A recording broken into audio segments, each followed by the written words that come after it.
Assalomu alaykum. Ushbu loyiha O'zmilliy bank aksiyadorlik jamiyati Xonqa bank xizmatlari markazi hamkorligida Xorazm viloyati Xonqa tumani Navro'z mahallasi 669 hamda 700-sonli konturda amalga oshirilmoqda. Bu yerda qovun ekilgan.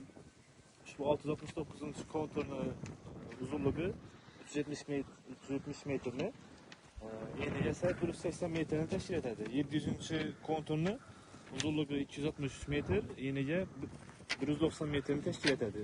O'sha umumiy jami maydoni 2 konturni 11,7 gektarni tashkil qiladi. Bu yerdagi ekinlar zamonaviy usullar bilan parvarishlanmoqda.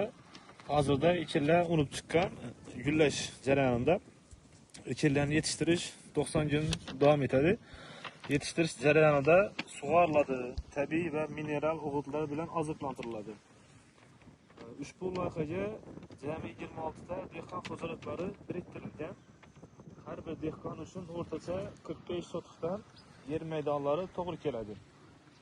Loyihani samarali amalga oshirish uchun lider tadbirkor sifatida Milliy tomorqa xizmati ishlab chiqarish kooperativi biriktirilgan.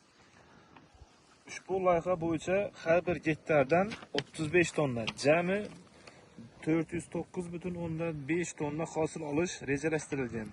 Kelajakda ekin maydonini kengaytirish va shu orqali dehqon xo'jaliklarining daromadlarini oshirish niyatidamiz.